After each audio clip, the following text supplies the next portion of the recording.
Good?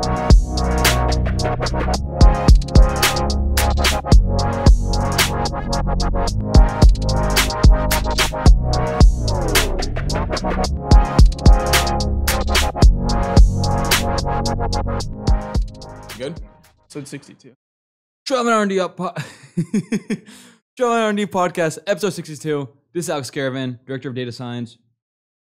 Kyle Lindley, Assistant Manager of Sports Science, and now Project Manager of Pulse Throw. The Product Manager, bro. You say sorry. project? I mean, both, I guess. Yeah, I guess. But product Manager is the more What are you sexy drinking? title thing.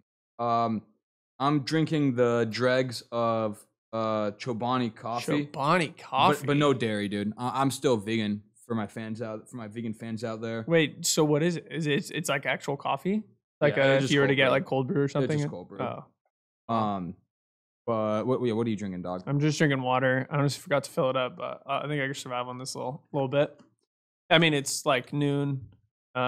We did typically have our when we first started recording these podcasts at noon on Sundays, we were ripping beers, but I can't do that today. Well, also we got a special ass episode. As we kind of alluded to on the last episode, we're gonna have all the R&D interns are in gym right now, which I think is gonna be around 5. They're all gonna come in, give us a little bit 10-minute intro, give us a little bit about their background, what they've liked working here, what projects they've liked working on here, and then some personal shit. And R&D includes sports science, data science, and yeah, so and we'll get a good mix. Yeah, we'll intro every single person. It should be good. And honestly, not most, but at least half of them are like underage. Because I was just asking Lindley if we had any hard A so we can pour them all shots. Then I figured if we have this on video, dude, there's enough damning shit on video that we've done already. Is this yours? Yeah. Oh, you can have. Is that some your more second water. drink? Yeah, I mean it's water. Oh, you're just getting water. They double fisting on the podcast, bro. This is the hard A, actually. Yeah, I just blew my own cover. I'm about to be asking 20-year-old Johnny. No, he's not. We're gonna cut that out. We're gonna cut that out. I mean, keep in mind, if they drink out of this, they're drinking hard A. So we will put this over here. It's not hard A. Without further ado, let's get it cracking. I'll grab Aisel. Yeah. You give him a little bit, what department he's in. That's probably Johnny Aisel, legend on the blogs, big Twitter account, lots of sabermetric research out there in writing. He's in the baseball ops department, so managed by Mr. Dan O'Coin.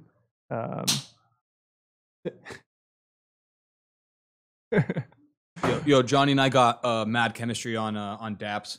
He offered me a fist pound like 5 minutes ago, and I just went. Yeah. I started here, and I was expecting him to just like mix, as I descend. Yeah. Stuck with my gun. Yeah. Yeah, no, it's pretty good, honestly. But you just gotta roll with it. This has nowhere to plug in. So we're just kind of. Yeah, we're chilling. Just talk like maybe like 10% louder than you usually do, and you should be good. Yeah, and make sure to be as close to the mic as possible. Short, so Yeah, that's right. You can also there. Yeah. You can move it closer to the edge.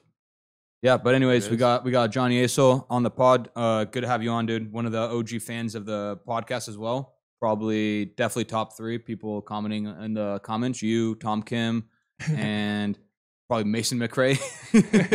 Just light up the comment section. Bornstein has a few in there. Yeah, Bornstein, and Bornstein will be all the remote interns will be on probably next episode. Yeah, we'll just do a classic Zoom gallery view. That'll be hectic. But Johnny, give us a little bit of background and how you first heard about Driveline and what made you interested in applying. Yeah, so I go to Syracuse University. I did a little writing. Obviously, baseball obsessive forever. Did a little baseball writing for Baseball Cloud for about a year before I came here. And I read about, I first learned about Driveline in high school, that Sports Illustrated article about Trevor Bauer. And I was like, these guys think about baseball correctly. And for the past 2 years, it was, what can I do to get here? So a lot of coding, a lot of researching, and managed to get here. The crazy thing about Johnny that I didn't realize until actually we'd already hired him was that you pretty much, you've only been coding for a year or so, right? Really fresh. Yeah, less than a year. I started our literally the semester a year ago. Yeah, and you were doing Python as well this last semester. right? Yeah, dabbled with that a little bit. Okay. Yeah. And what's your preference? Definitely are. Definitely are. I think partially that's because like never quite got to the place in Python where like it exceeded what R could do. Okay. Like we got introduced to the packages Yeah, and yeah. like the idea, Yeah. but I'm still wrapping baseball around with what I can do. Gotcha. I think Nice. Python definitely has a steeper learning curve too. For people that are already more quantitatively inclined, like if you're using Python for like object-oriented programming, that's you got to use Python over R. But like people that have an idea of questions they want to ask and kind of have like a general concept of applying models or math to equations, I think R like let you plug in way easier and way quicker. I feel like there's a lot of like just like plug and play visual packages too. Like you could For just R? give it a data set, in R, and then Very- you very just give it a customizable, data yeah. set, and it just like builds a bunch of plots for it. Yeah. Which I'm sure there's a little bit of it. I mean, that was the reason I got into it so quick. It's because I'd done everything in Excel for the longest time. Yeah. And then it was in that R class, like being able to generate a visual like that that I'd wanted to generate for years. Yeah. And it's like, this is this easy? Yeah, Like, and I'm- doing I'm- it for a bunch of like Yeah. Oh, different, yeah. like all in one click. And it was just suddenly like I can handle the rows, generate visuals that I'd only been dreaming of. What was I doing on Excel all these years? Yeah, it's a good foundation though, for Yeah. sure. To Just like actually know working what with you're data doing in Excel. Yeah. in Excel. Yeah. It gives you a good idea of like conceptually and manipulations. I was gonna say, dude, Excel, we probably got tired of the default orange and blue. Oh my god. Orange and blue colors. Anytime I see that, like that's like the biggest giveaway that something's just an Excel visual. Besides it just being like not that pretty. It's just the same in default Python, blue. right? Or with Matplotlib, like for Matplotlib, yeah, it is. Seaborn has different defaults, I think. Okay, Yeah. Those colors drive me nuts. I know. I always Drive do- my Pulse colors though. yeah, I like that. Almost. But a little bit more about your background. So like what specifically or like what are your main interests when you did start out, like, you know, doing work in baseball in the baseball research landscapes, and how has that changed over like the last like 1 to 2 years specifically? Yeah, I mean, I'll ask that question. I'll come with the follow up. Yeah, I guess it's always revolved around pitching. That's like been the big one because as a pitcher I had no command, so I didn't get to play any of the games I wanted to play. But it's just kind of, I think in terms of the evolution, it's kind of gone from wanting to quantify pitching in terms of like WAR and whatnot into like further dissecting, going like, okay, what makes pitch good, and it's like the further dissection of like, okay, how do we get into the game theory of this? Like what pitch selection? So it's essentially just like starting at the most basic levels of like, okay, how do we describe how valuable a player is? And now it's just like working it back, like, okay, how do we, like, what leads to being valuable? Like, how do we develop that? So it's just slowly working the way into play. And Johnny's kind of an interesting position because we first talked when you applied for an R&D internship, and at the time, like Dan and I were kind of co-managing separate departments, but lumping them in together. Dan was on a split deal with the Reds, so had much less managerial bandwidth. And then when Johnny actually started was when Dan quit the Reds. We allowed to talk about that publicly? Well, too late anyways. No, I mean, he still has a somewhat of a contract with the Reds, but heavily scaled down from what it was before. And I mean, now we have a kind of more tightly knit baseball ops department. I'd say I'm more on the outside than I've ever been since I run the data science team now, and Dan has full bandwidth as a manager. But like, how's that kind of how's working in a team like that been? Is that like something you've had experience with before? And yeah, what do you like about it? What are like kind of like some of your favorite projects that you've worked on specifically at Driveline as well? Yeah, so I've never really worked in a team component before, just because, you know, baseball is such a niche thing. You can never really find anybody in high school that was trying to do what I was doing. And then same thing at Syracuse, is just easier to code, easier to dive down the rabbit holes by yourself rather than trying to manage. So it's been crazy to arrive here and just see the level of talent and the amount, like the intersecting projects that everybody's doing, and the fact that it actually does come together in size. Not to mention having Dan as your manager is a very fun experience. It's a very fun experience. So having him like both on your sidelines to like troubleshoot, and then also like Bounce figure out, ideas off of but also figuring out like where you want to go forward with projects. So the one that we're still battling right now, but has definitely been my favorite, has been figuring out what good game callers do in terms of pitch sequencing, in terms of just general pitch preference. So the catcher calling pitches for the pitcher. What do the good ones do? What do the bad ones do? Kind of like how do we dissect that? And it's just been such a rabbit hole in terms of how we quantify it and then how we want to try to dissect pitch trends. It's been crazy, but of course, as that fan side of things, yeah. it's gonna be so much more fun just watching a game, actually feeling like I know what's going on in that sense. For sure. I've noticed the same thing with biomechanics. Like before I got into it, it was just like looking at a pitcher and seeing his results, be like, yeah, he's a good pitcher or whatever. But now it's like understanding more about what separates some of the like better pitchers or better movers from the others. It's really like fun picking that out, or like looking at elite athletes and looking at people who don't necessarily fall into that as well, but like still succeed.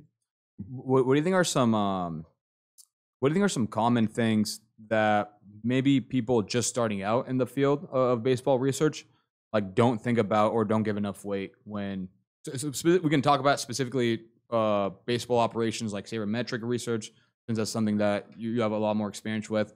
But someone's first looking at a bunch of StatCast data and going, we can talk about sequencing, going like, I want to improve, I want to know how pitchers sequence pitches.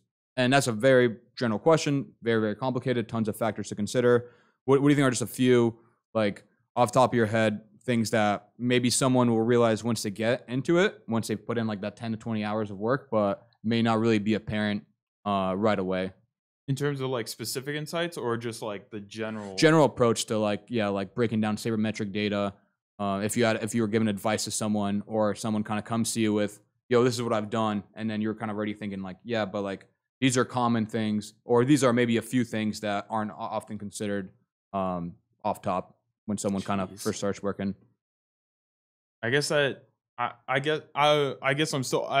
partially still trying to figure out the question, but I think it's also just like, reading helps to just kind of get a feel for what has been done and kind of guiding your thinking. But the idea that it's never just a straightforward answer. There is no like golden rule to all this stuff. Like, sliders that sweep more are good. Yeah. Like, generally like bad game callers call more sinkers, stuff like that. But everything is interconnected so beautifully that it's not linear like that. Yeah. So it's understanding and what I found is most of the projects is it's understanding and appreciating the everything. And at the end of the day, you may see trends, you may try to stretch every difference of finding, but at the end of the day, there's just so much going on. You kind of do have to have that perspective to realize, to essentially take everything with a grain of salt and really view everything analytically. I think that's a good answer to my poorly worded question. There's always going to be exceptions, right? Like someone coming in trying to find like, the best possible FIP estimator or something. Like, maybe you can improve the R squared or whatever error diagnostic you're using, but there's always going to be, it's not just about like finding a perfect model. It's about like understanding like things, outliers that stick out in the model and why they do. And then, maybe treating those data points differently, or understanding like, even if this is what that model does, it's going to have limitations. So apply it in these cases. I think it's like a big thing that maybe people are way too optimistic about when they first kind of start working with that data. Also, wanted to ask you I want to bring up your sleep schedule, because I think that's interesting and something all of us have noticed at Driveline. We talked about it during the 14-person happy hour at Buffalo Wild Wings. But yeah, do you want to kind of talk about your sleep schedule and why you like it? Wait, can I start with a quick story anecdote? We have this closing checklist thing with R&D at Driveline. So the last person who's going to be at the facility basically shuts down, kind of quote unquote shuts down the R&D area, make sure the doors are locked and everything's secure. And the person who's going to stay the latest is supposed to volunteer, be like, I'm staying the latest. Yeah, I'll do this checklist or whatever. And the other night, Johnny said he was going to do it, and then he marked it complete at like 5:30 a.m. He's like, I'm not marking this because I'm leaving now. I'm just marking it because somebody else showed up. Yeah, and who was the other person? Let's fucking go. I yanked you a little hard there, but yeah. Good chemistry again, baby. We're still out, but yeah, it's it was essentially, I was always a night owl, and I mean that was definitely a battle in high school, and then kind of COVID happened, and I just leaned into it. Where I mean, all my classes were virtual. A lot of them were asynchronous, so as long as I got my homework done on time and I didn't miss a test, it wasn't a big deal if I was awake or not. So I kind of just make sure I wasn't going to miss anything next 2 or 3 days, and I would just kind of wake up, start coding and start researching, and then I would just go to sleep when I got tired. And that kind of led to like progressively shifting backwards. And that's like the 27-hour thing I was talking about. It's essentially like the idea that everybody runs on or you're supposed to run on 24-hour cycles. I've been running on 27-hour cycles, so I'm just always moving backwards. So I think today I woke up at like 9 p.m. No, I have no idea. But the idea is on that cycle, baby. Yeah, it's essentially I just like keep falling asleep like 3 hours later than I did the previous day, and kind of keeps backwards. And But then how do you get a normal like 8-hour night sleep, or do you extend that a little bit because you're staying awake a little bit? I kind of just wake up when I wake up. I don't know when the last time I used an alarm is, but but yeah, I hit double digits pretty frequently, and then yeah. But the reason why, as opposed to just staying on a 24-hour schedule like a normal person, is just like when I get locked in, like I'm very like if I get distracted, I get distracted, and then I really lose track. Mm-hmm. But when I'm locked in, I notice how much more work I can get done. So it's all about not breaking that rhythm. Oh yeah, for sure. So I hate that nagging feeling of, oh man, it's 2 a.m. You should try to go to sleep. It's like, no, if I'm in the zone, nothing's taking me out of the zone. I'm gonna ride that as long as I can. Yeah. We gotta hustle you out of here, but quick question before. What how's the chess play been at Driveline? I know we haven't played, and I'm not that good, but I know you played a few people. Can you hit us with a quick power ranking? Okay, Capo's Michael Capobianco is definitely one. Okay. Both because he flexed his rating, and it's just like it's clear he's done some stuff. What is it? What is his rating? I think on chess.com it's like 1700. Pretty good. Like Masters 1800? Is that no? I'm not sure. But it's like 1700 is definitely like okay. I've gotten wiped quite a few times by Dean, so I'd probably have to put him number Dean's 2. good. Then I think Jake and Jared are like right there with guys that I just feel like it's all, if I misstep, I'm gonna lose. If they misstep, they're gonna lose. But we tie a lot, so I think those are 3-4, and then I think those are the guys I've mostly played. Maybe Ethan and then Kyle. Oh, damn. And that's Kyle Bodie. In case you guys are confused by the multiplicity of Kyles we have. I saw Ethan and Bodie playing yesterday, and we have like a tournament going on right now. Apparently, we're trying to set something up. Yeah, nice. But yeah, I'd hop in if I wasn't flying out. Yeah, in like 5 hours. Oh man, but word. Okay, thanks. It was awesome Hazel. having you, man. All right. Yeah, let's get another one of these solid Let's just go to the fist bump. solid daps. Let's go. There it is. Let's go.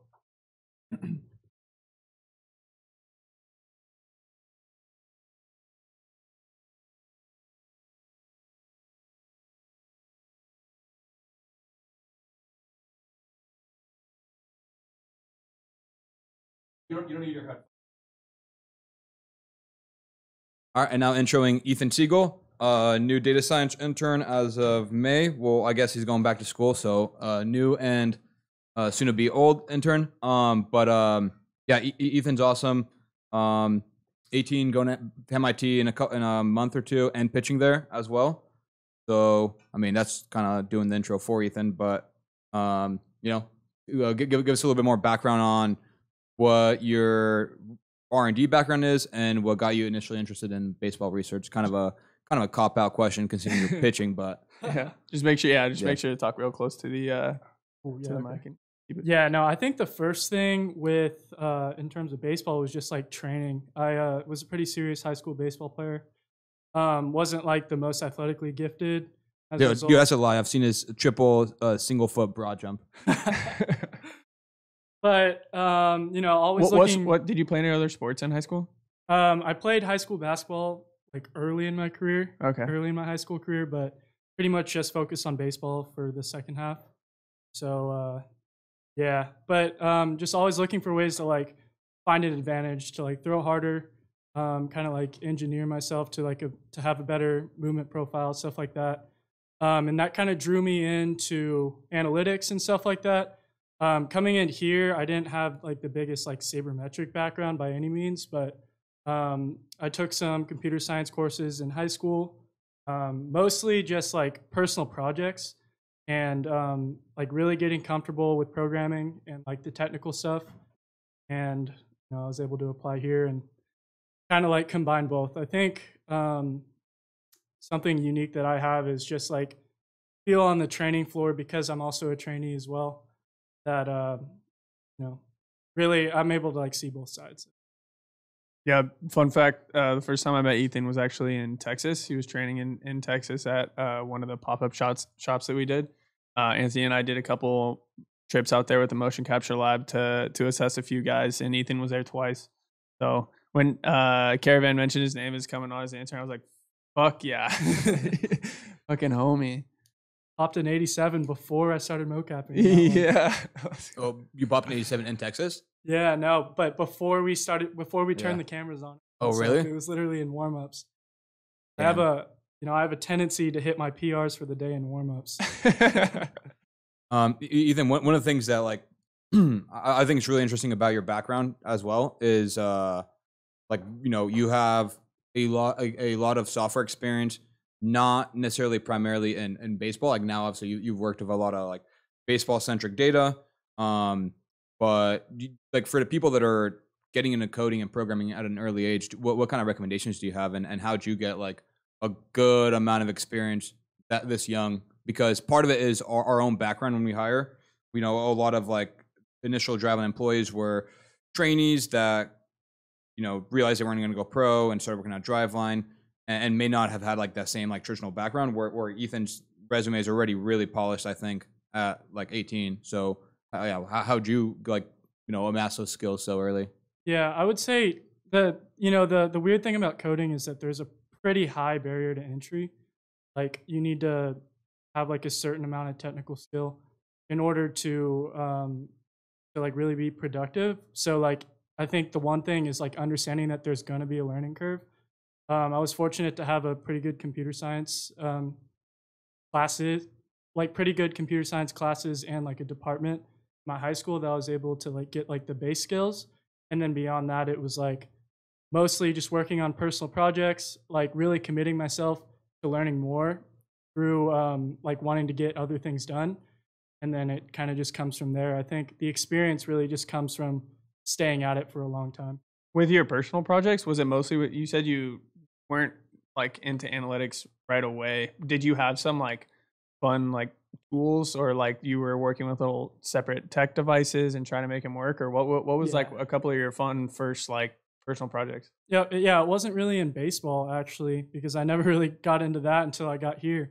But one thing that I worked on over like the quarantine time actually was it was kind of like working in the stock market. It was mostly just like the biggest things were just like personal interests of mine that I wanted to dive deeper into.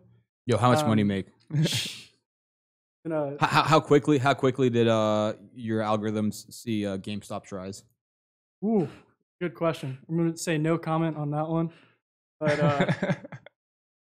made a little bit. Yo, Ethan's gonna be hiring me in 3 months.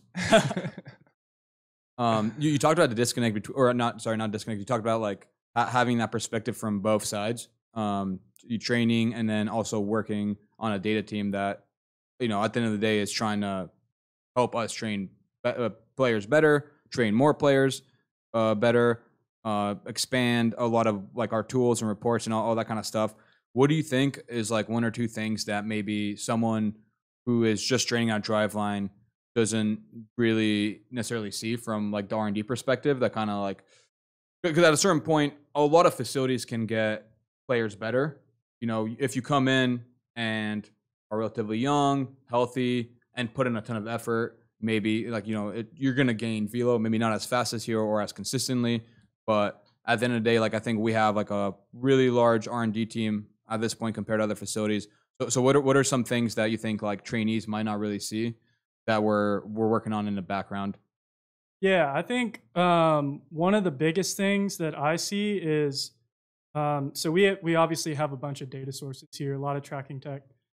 I think what a lot of trainees don't see is how much work is put into like the data engineering type of stuff, where like we're working on pulling that data from data sources and getting it into a usable format for analysis. Like there's a step in between like collection and analysis that I think is overlooked a lot.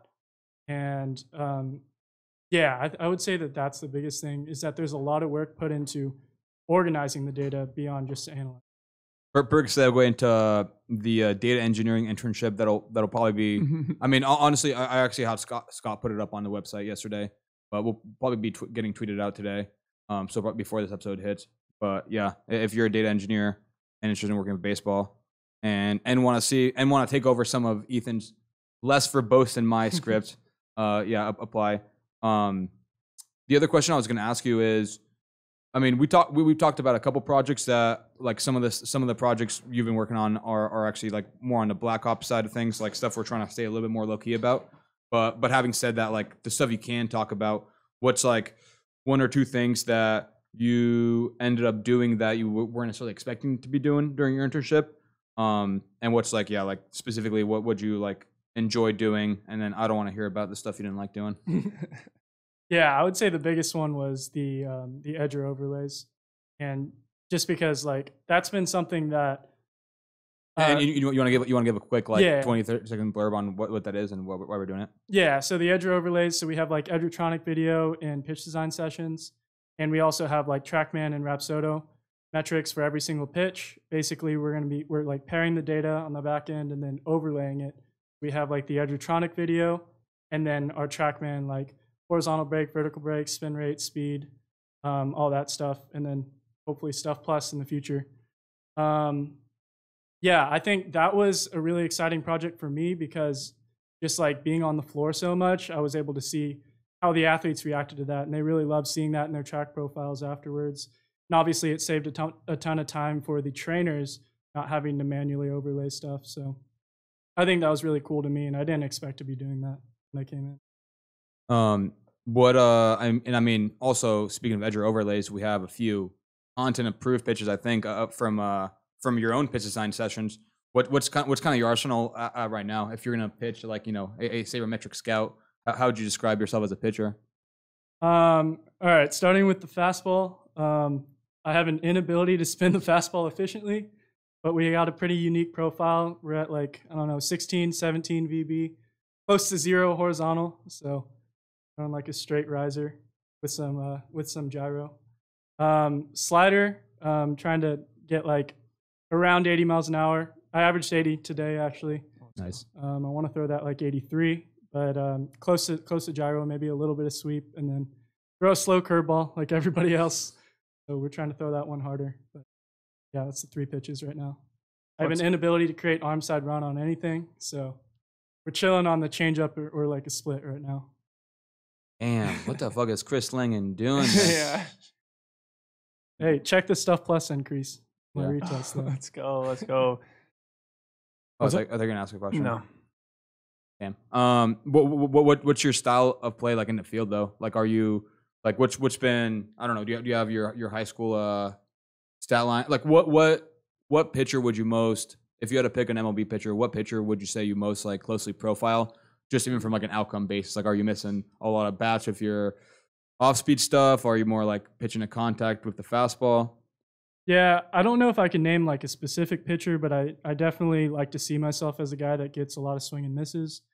Obviously, going into college, I like the main thing that I want to work on is just like throwing it harder.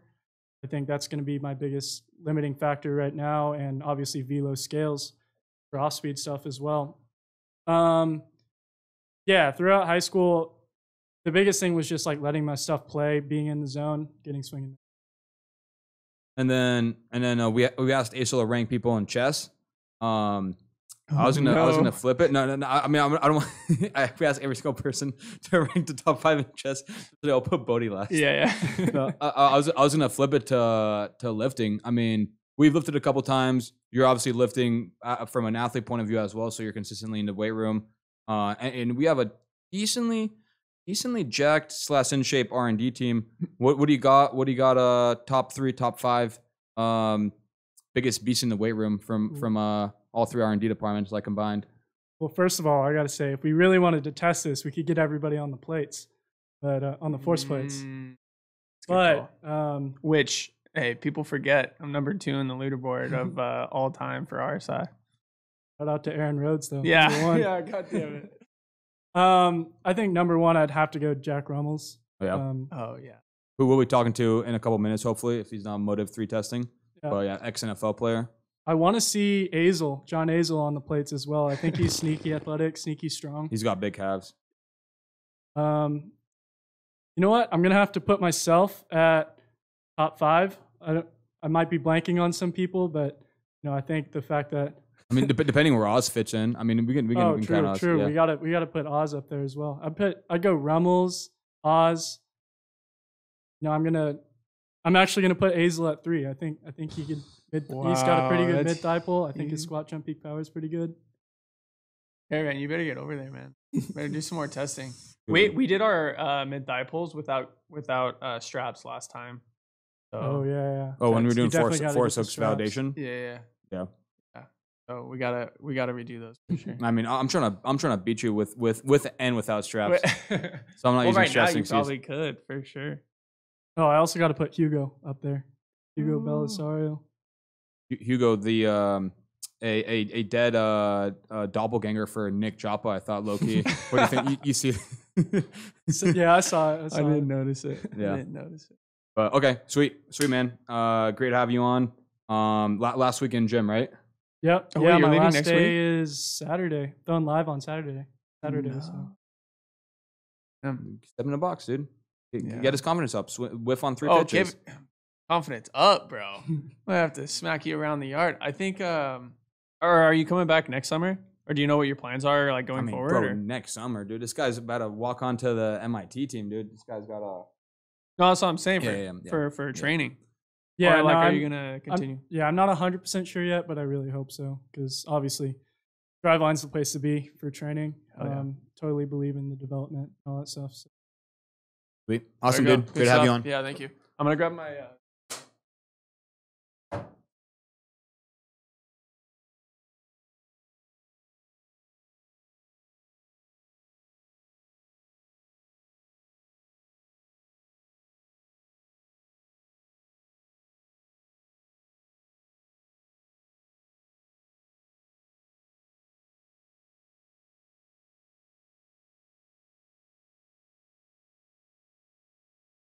We got no cut, so We're for sure cutting. we got no cut. How has it been? Nah.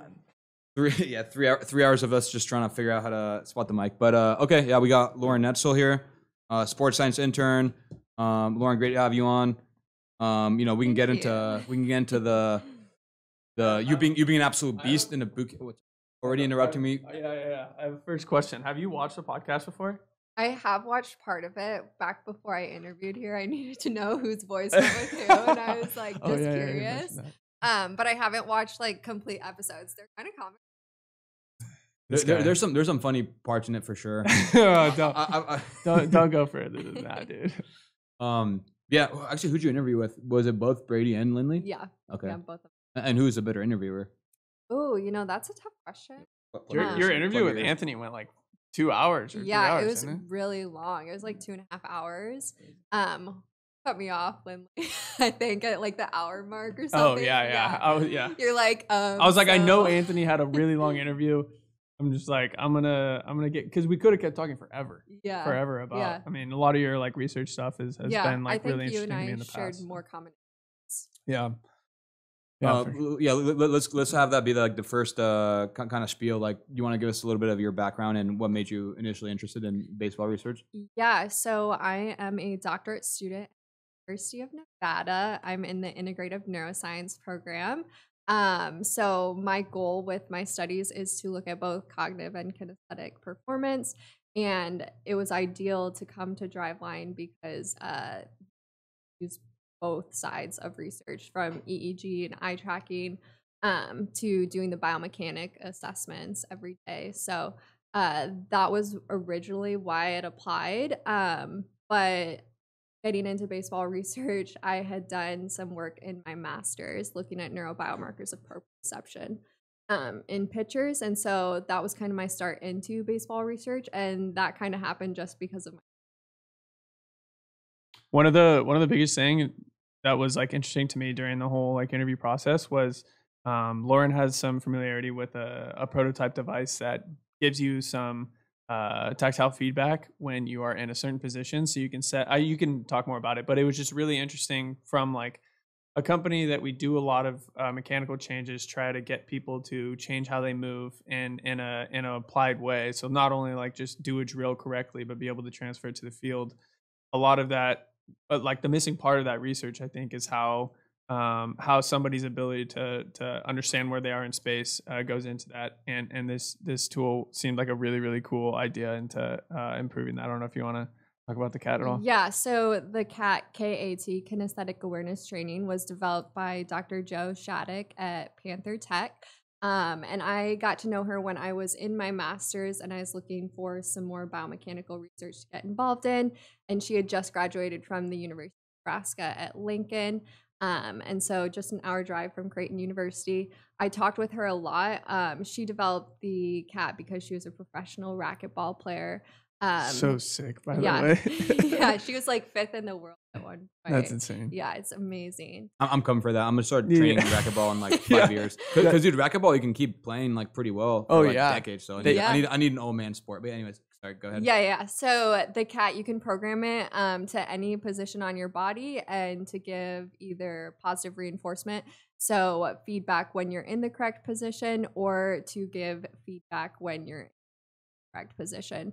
And so I use this to look at the degree of back leg bend in pitchers to get them in that correct back leg position before they stride out, because that's the beginning of the kinetic chain of energy that will lead to like improved velocities at like the torso and arm level.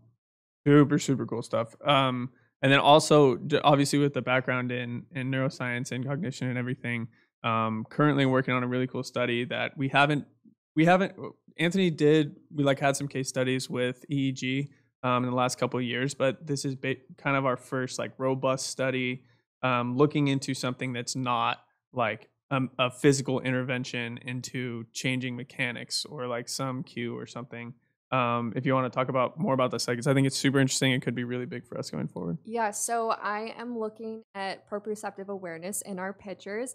And to do this, we are actually using Synaptex strobe glasses. So they can either be programmed to a specific strobe level where they're blinking at you, or fully occluded. And so in my study, we're looking at 2 different conditions, just performing naturally with the glasses on in their sunglasses mode, performing when they're strobing, and then performing when your vision is fully occluded, and to see if your biomechanics change when your vision is fully occluded and whether or not you have that level of proprioceptive awareness. And this can be super important because it may be able to be as like a diagnostic tool as we move forward and to determine where these athletes will fall apart in their biomechanics when they're fatigued. And we've started already collecting data for the study, or we're almost done. We're almost finished, bro. I mean, this ain't the way to ball study anymore, man. I assumed we'd already, but I didn't want to like lead off of that. Like, so when is that study finished? Like, we just send it into. No, that makes So sense. what's the current athlete count looking like? We are currently at 26 athletes. We're probably going to finish around 34. Okay. That's Yep. exciting. Yeah. Very That's so exciting. exciting. What do you want to talk about your main hypothesis, which I thought was super interesting? It makes a lot of sense for me with the different playing levels. Yeah. So the idea is that the higher level of playing, or the more that you practice something, you'll have a greater level of proprioceptive awareness for what you've practiced. So the higher the athlete, so like collegiate and professional level athletes, will have a greater level of proprioceptive awareness. And in turn, it'll take longer for their body to fatigue with that proprioceptive awareness, because they'll have more adaptability. Yeah, it's really cool. I think one of the biggest things with this study is if we could figure out if we can identify like athletes who don't have a lot of proprioception or kinesthetic awareness, and we can try to help use that as a tool, address that problem. I mean, are you in a sample? 'Cause you'd be a good candidate. Stop. My mechanics are so consistent. Yeah, being able to identify like any problem in kinesthetic awareness or proprioception, and then use that as a tool to help these athletes get into better mechanical positions, if that is a problem. So I think it's really fire. Yeah, exactly. So if they have less proprioceptive, we can give them drills specifically targeting where they're falling apart in their sequence, and have them practice the drills more frequently than a different drill, say where they may be already secure in that part of the pitch sequence.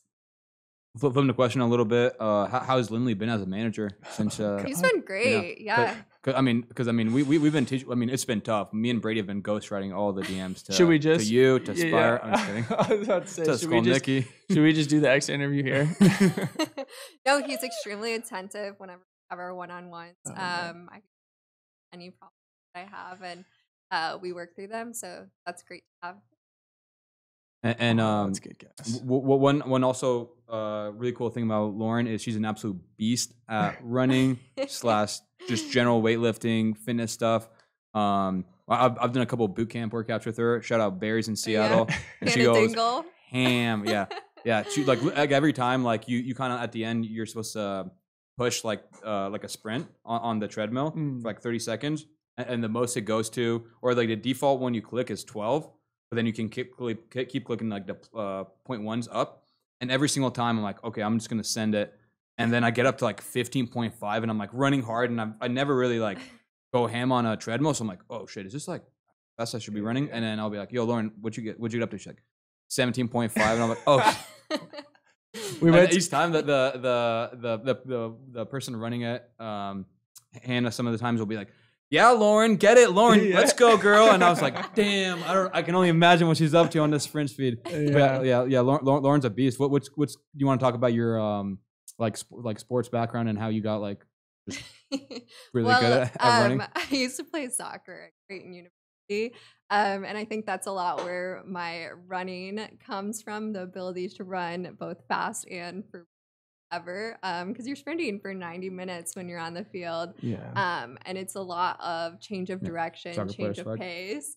So that's probably where I got that from. But ever since I stopped playing soccer, which is a long time ago, I'm not as young as people think, but I appreciate when they do tell me I'm young. I ran for a little bit, and then just kind of staying in shape. I like lifting is my priority. So I only go to Barry's about once or twice a week, just because I don't want to mess with my lifting schedule. But it is a great workout. Love HIIT classes. Love doing hot yoga.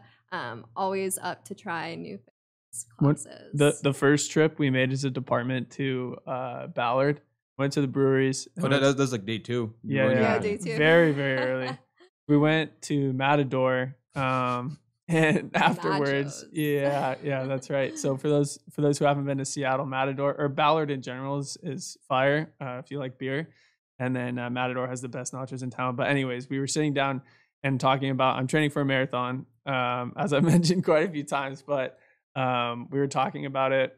And then Lauren just like slid into the conversation. She won a half marathon, and me and Kevin were both like, "What? Like that is insane!" And then we asked something about the pace, and she said she ran a 6:30 pace, and was just playing it off like, "Oh no, it's just I just played soccer. It's good. I'm just like a good It's runner." true. No.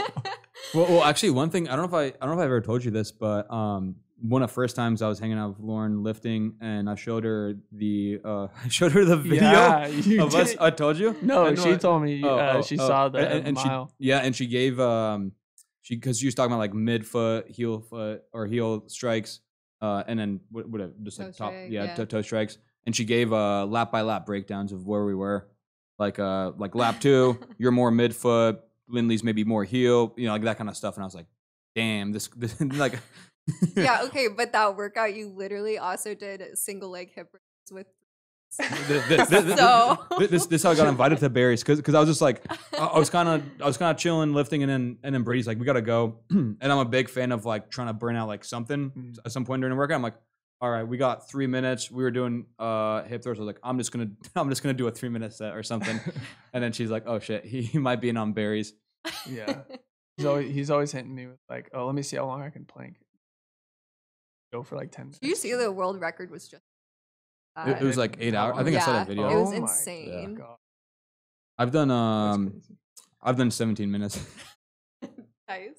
That's As a really seal. impressive though.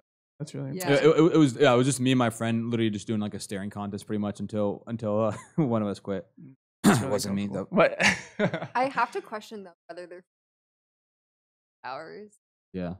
Yeah, there's I can't imagine. They're it also would getting be. they're also getting like fed water and stuff. Like bro, I can't even hold a Someone's- plank until I get there, Steve. someone yes. That's crazy. What is one thing at drive? I don't know if you had crazy expectations for Driveline, but what's one thing you experienced at Driveline you didn't expect to, or just something in general that didn't really Yeah, I think what I've been most impressed with at Driveline is how collaborative each department is with each other and that they really feed off of each other day to day to progress through what they're doing and excel, whether it's in research or just in training.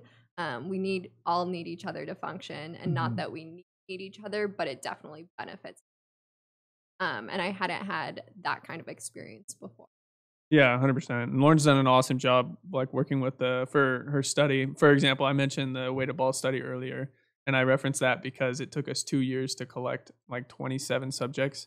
It was a pretty invasive study. Like it was a pretty in-depth workout that had to be done in the motion capture lab. But Lauren's study is also, it's not like super invasive, but it's more than minimally invasive, and she's done a really good job of working with the trainers and getting subjects into the lab. So the collaboration thing is huge. For sure. Sweet. Okay. We gotta shuffle you out if we're gonna fit Alright. 5 people in here. Thanks for having you on, Lauren. Yeah, thanks for coming on. Yeah. Wait, are you doing What- are you doing berries again before you leave? Yeah, next Friday. You guys are all welcome to come. Next- 5:50.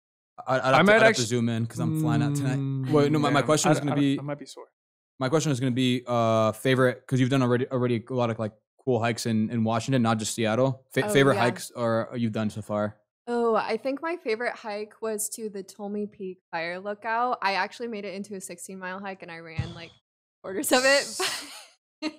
Or on that note, we Just gotta get casual, Lauren out of just here. We gotta get casual. Lauren out of here. But would definitely recommend. Yeah.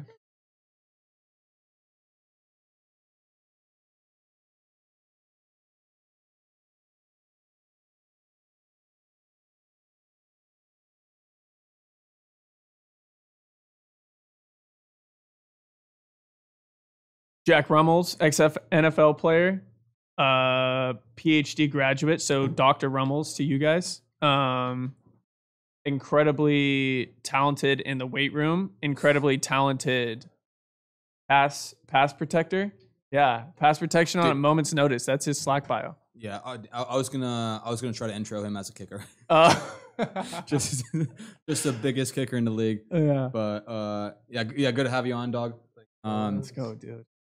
But yeah, dude, you got probably one of the more interesting, crazy backgrounds. You want to give us a quick rundown on how you went from athlete to athlete nerd, and what got you initially interested in the sports science position, Yeah.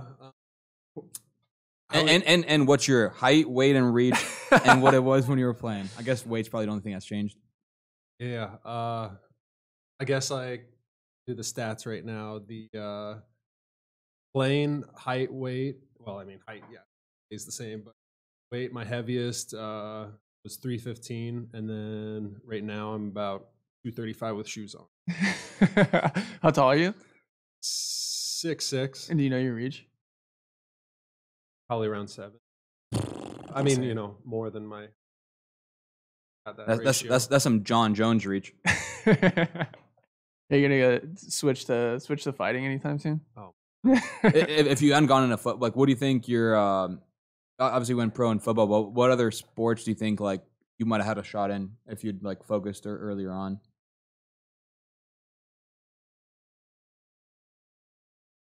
You know what I'm terrible at that's surprising is basketball. People are like, oh my God, just kill it. Like I've got that, like, you know, like what I don't get is like at the post position, you're supposed to just explode 100% and then have a little finesse at the end. Have that touch on the shot. I'm exploding and then fucking the thing. A brick. Yeah, hard bricks. Let's go. I was about to say, I could see you in basketball just like, yo, how do you defend without flagrantly fouling someone? And I did the driveline hoops 2 weeks ago. I didn't even. They were a little mad at me because I didn't call any fouls on my. I think the reason is like I know if I wouldn't have got fouled, I still wouldn't have made it. So it's like doesn't matter. Yeah. You know, same outcome would have happened. So. Yeah. Oh, I thought you were saying the opposite. I thought like someone was driving and you're like, yo, Ramos, you knocked me in the head. Like, that wasn't a foul. Like. That's funny. Yeah. Oh yeah. So you want to just talk about your playing background and how you got into? Yeah. I was kind of just a multi-sport athlete growing up. Really got hooked into strength conditioning through high school with a mentor of mine, Phil Johnson. That kind of led me down the road of strength conditioning. I got to college and figured out that strength conditioning coach works a crazy amount of hours for not much pay. And so I'm like, okay, what's my way of kind of hacking this system? And I fell in love with biomechanics because I had a really sweet professor, Travis Ficklin. Actually, you know, he has some of, you know, knows some of these guys on the crew. Yeah. Jesse Klingman worked with Ficklin, right? Yeah, 100%. And he has a pretty close that's relationship with Joe. And yeah. And then, you know, for football, I got a chance to do a preseason with the Jaguars. And only wanted to kind of give it one season, one go, just because I was kind of done with that chapter in my life. I knew I wanted to pursue PhD. And so right after that, I pursued a PhD at the University of Iowa and got that in biomedical engineering. But it's really just what I did was work on predictive injury modeling for athletes. And I think that's a good. We talked about this in a couple meetings, but I think that's a good topic to kind of like expose what the public perceives it to be versus what like people working on those kinds of models perceive them to be. Since, you know, at the end of the day, one of the most valuable things someone in theory could do is predict injuries, right? Because then you paper volume, workload, shout out Driveline Pulse, like, you know, can stylize a bunch of programming. What are some like misconceptions you think like a third party that hasn't really like worked nitty gritty with a bunch of that data has towards predictive injury modeling? Because to me, people almost fall into two camps. Either people disregard any output, you know, they're like, oh, there's too many factors at play, I don't believe in robust injury predictions. Or on the other hand, people like buy into it really quickly and go, oh, a pitch count above 120 means this guy's going to blow his arm out. Don't do it, you know? Yeah, I mean, I think first off, I would say that like with any kind of moonshot project, you got to start somewhere. You know, like the whole concept of like this higher learning is just standing on the shoulders of giants. So if you don't start it somewhere, like it's never going to move. That said, like I think the biggest misconception is, you know, just collecting a couple of metrics and then calling it good, or a couple of workload metrics and calling it good. And like what I really saw in my PhD was huge deficiency in reporting kind of the biomechanical technique of the workload. So like, let's say I run a mile, it's like, I'll run a mile like crap. And so that'll beat my body up like crazy versus, you know, Lindley over here, who's been training for marathons. And, you know, he's won't be banged up because he's got that technical efficiency. So I think he'll still be banged up. Yeah. 100%. Yeah, I think just like that regard for what's the quality of that movement, not just like the count. Yeah, yeah, and I mean, not to get too theoretical with it, but how would you generally approach that from a data point of view, like quality of movement? Oh, tough. It is a tough question to pop it on the spot. I was gonna say like one of the things that like I've struggled with in the past, like working in that range, is figuring out how like continuous versus discrete. Sometimes like things like those fall into. Do you want to make it a multi-class model? Do you want to like sort people into specific qualitative rankings, quantitative rankings? Do you want to bucket people, or do you want to treat stuff as like a discrete continuous metric? I think those are all like really tough questions and hinge heavily on data set, the questions that are being asked, like how diverse the data points are, um, things like that. Because I think, yeah, like treating injury prediction as as that straightforward of a question, like, oh, can this thing predict whether I get injured or not, is often like much too narrow of a lens to look at it through. Yeah, I would totally agree. I think one of the big keys that helped me was, like at first you want to, do that continuous sort of outcome, but that's really difficult to get with, even the best deep learning technologies right now. And so being able to kind of reduce that complexity in more discrete values or kind of binary outcome helps. And honestly, I think one of the cooler ways I've kind of discovered, I guess, on the injury prediction stuff is more of like a survival, like time till you break. So like if I actually get injured a week from now, my current outcome would be T minus 7 days right now. So it's 7 days until injury. So that at least helps with the sparsity of like having 3 injuries. Yeah, yeah. I thought you were gonna say I thought you were gonna say approaching it from a Bayesian point of view. I think that is interesting and something we talked about not seeing like a ton of necessarily public Mhm. research approaching it from a Bayesian point of view, Yeah. which yeah, potentially a potentially competitive advantage there, and being a little bit more open minded about like the frameworks you can evaluate that stuff through. Yeah. Oh, I was just gonna say that definitely makes more sense, like theoretically in my mind, is to that Bayesian. I think it's interesting because injury kind of. I mean, I kind of think similarly about defense, like quantifying defense, or coming up with a good defense metric, because like the modeling with injury might be tough, especially if you want to incorporate technique, because you have to have some like training, you have to have some features that you can measure, some reliable features, but then you also have to figure out what you're going to be trying to predict, which both are very um, complicated questions, as opposed to us like trying to figure out what predicts velo. It's like velo is like pretty universally good at this point. It's pretty straightforward. It's a continuous value. So it's like easy for us to, it's not easy, but like it's less complicated. Much more because, straightforward. yeah, we know, or we can just use all these different features to try to find out what matters that way, where it's more simple than the injury side of thing. I know one of the what kind of projects are having already kind of known the answer to this question, but I'll ask anyways. What kind of projects are you like pretty excited about going forward, like especially with new data streams coming in our R&D lab? Yeah, I think one of the coolest things that really is, so I started out, one of my first projects here was working on kind of predictive velocity modeling with the existing database. And one thing that we got in as I was, starting out was these force plates. And, everybody's like really jacked up about that block leg. But just coming from a lineman perspective of like, when I was a lineman, I had to have the exact same posture looking. So they didn't know what I was going to do out of the stance, but I would kind of preload my feet in different ways in order to explode out in that way. And so what I've kind of been picking up on is that like pitchers that can pitch really good, I see them really focusing on preloading of that back leg, that drive leg. And for people that don't have a fully fleshed out understanding of force plates, do you want to explain a little bit like what force plates measure and how that kind of gives us additional info that we don't necessarily get through our motion capture lab?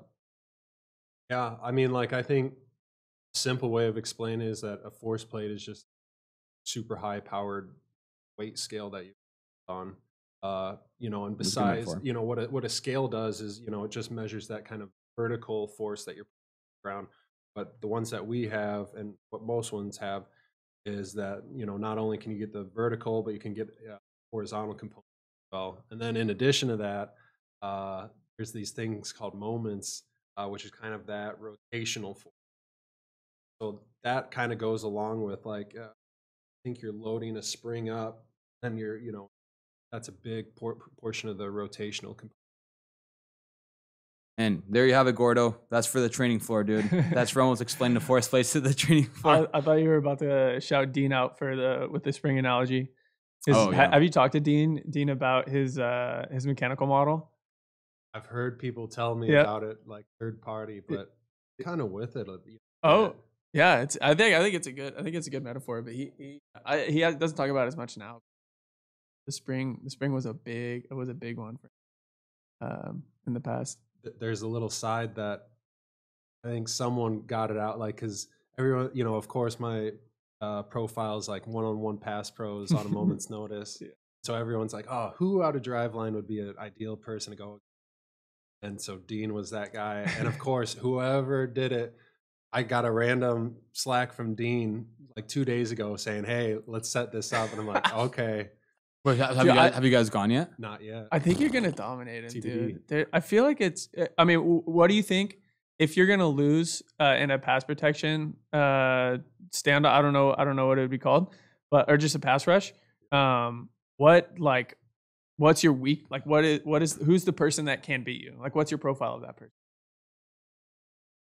that can? Oh, that I feel because my perception. I'll start with my perception is that it's somebody that's just insanely quick and slippery, Totally. which I don't see as Dean. Yeah, Dean is no, I kind of have that same thing. So like, I've done a few passes. A couple people have taken me up on that here, and I've been beaten on two spin moves out of a handful of goes. So my percentage isn't terrible. Let's go. But they were both definitely like quick people. I think that definitely extends to like how I play. Really fast, like hybrid outside linebacker guys where I had to really get my butt going for. Yeah. And honestly, like I saw myself as a better interior lineman because I consider myself like a hard-nosed offensive lineman that could really just stick, with somebody kind of bringing a bull rush at me. So I'd kind of agree that Dean doesn't have that, type to beat me. But I told him I would give him, a good big man move to work on me. Let's go. Yeah. You heard it here, folks. Dean, he's being called out. Mr. Jack Rummels, not going to get to the quarterback. Yeah, no, I saw one of the spin moves, right? I was not able to replicate it though. Yeah. I just ran around for like 45 seconds. Trying to, while The play's been over for 30 Ramos was seconds. taking like one step to the left. I'm like running 10 meters. Oh, yeah, that's funny. But okay, all right, man. Good to have you on. We got to film that Dean stuff and release it on the R&D podcast. That'd be awesome. Yeah, separate episode. Appreciate it, Ramos. Let's go. Thanks.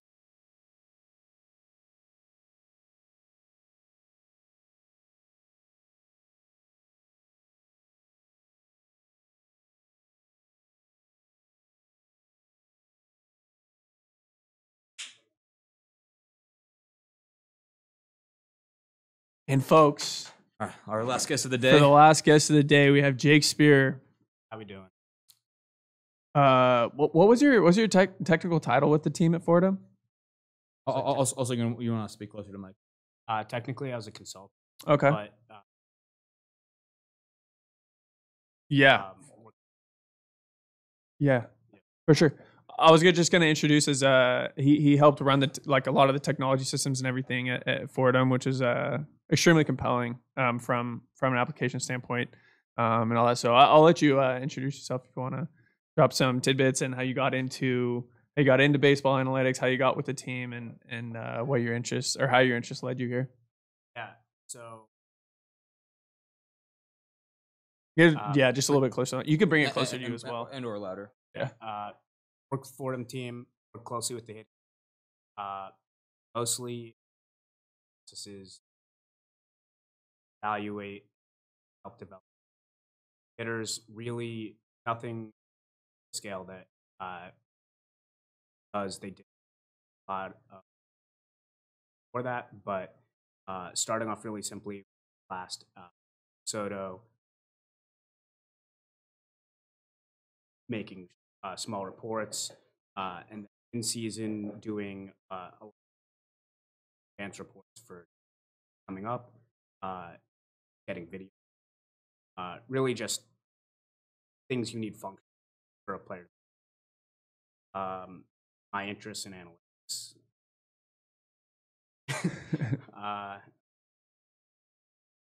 Yeah. Sloan Conference. Nice. When I was Did you ever go to the Sabre ones? Oh no. Jake, I don't know. So what was your? Because I don't really know this. I'm assuming Lindley does from just looking at your resume when you're applying. But what was kind of your academic background? Were you academically inclined towards a lot of what you're working with now, or was it more specifically interested in baseball player development or sports player development, and then through that process you've picked up maybe technical skills or academic interest? Like what was it more of a chicken? Like which one was a chicken? I'd say or egg? I forget what. Yeah, shit, dude. I saw that question. So go ahead. Yeah, I'd say the interest in baseball. The rest was picking skills. Started reading. My. I did a little bit of that boredom, but like the main skill I picked that I consistently use for science, small school. Initially, science, left, worked at startups, back to school. So what are your computer science interests? Like, did you have you code in R, Python? Python 3. Yeah. Python 3. Experience C#. I wouldn't say. You don't need to be.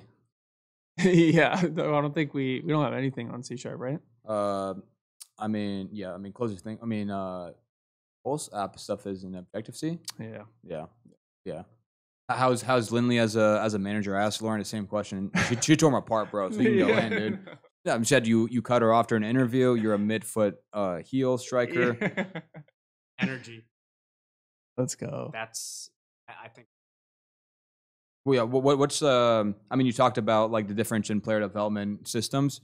What's like one thing that kind of surprised you coming to Driveline that you weren't necessarily expecting on how we run things, like either for better or for worse? But yeah, like what are some things that you think maybe a third party that is a fan of Driveline and does follow it like off social media, but like obviously doesn't work for Driveline would be surprised by if they were in your shoes?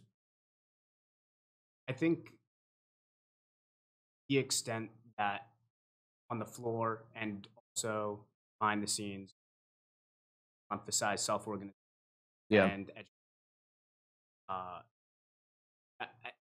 I think people, third parties might do that or might understand, but it's one thing to collect the data, it's one thing to process it, but here really care about getting the action, what to do with that. They can ask questions about the information they're receiving, but by the end,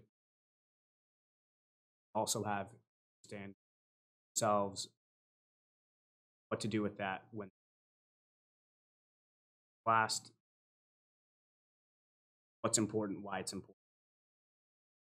how to use it. In addition to online. What's your favorite project you've been like collecting data for or working on while you're here? I know it's been like I know you've been involved in like at least like a half dozen like different processes going on. Bat fitting's cool. Bat fitting's it's a lot of zeros. It's Yeah. a lot. Days is interesting. It's cool. It's Yeah. bat fitting. Harder to like amass like a large amount of data points too. Like not that bat fitting's easy, but compared to gaze. Yeah. Yeah. Go ahead. Yeah, there's also just but I've also really enjoyed helping out on the Yeah. prep assessments stuff. That's been Yeah. but that's been very interesting. Definitely perspective. Action. Yeah. Different. Like all the work that goes into like maybe outputting like one single report or like one athlete's skeleton, all those data points. Like like without the base, without everything we do, like leading up to it, like that's what lets us like scale our system to output all that stuff across dozens of athletes on like a regular basis. Because I think a lot of times like people see that and like don't realize that we spend the past few years like building up to that system, and now now we need a lot of manpower to keep it running. But like without the base, the data isn't clean or precise enough to really leverage like we do leverage it. 100%. Is there anything from like Fordham that you think is or could be implemented better here? And also like on the reverse, do you think there are things that in the way that we collect data and use data that could be applied in kind of the team setting? Yes to the second one. That has to be. Yeah. Which I mean, we don't necessarily do it well. I mean, I'd argue the Okay, that's good. But I think really simple things like leaderboards, consistent retests, and budgeting time test are two very simple things. A team of scale can do. Just have a collective. If that. Just having it be part of the system is like important. Like having that like specific like this athlete barring like something else will retest between these dates. Whereas like if you don't have that fleshed out and you start missing retests, and all of a sudden like you have that much smaller of a sample size when looking at retest gains, like and also just because of the scale here, it's easier. That's also something that getting a large amount. Maybe it's costs and photo and separate that. Yeah, different. So just attention to detail in and having a process to collect is something really simple. A lot of teams can do, I think. And then also the athlete education, I think, is also just probably helps with like buy-in and stuff, right? If they like understand it more, and maybe they'll want to, or they'll like want to participate in the data systems and everything at the school a little bit more. Yeah, I think it also helps to create because even if somebody doesn't really last on a week, oh yeah, that's tough. That's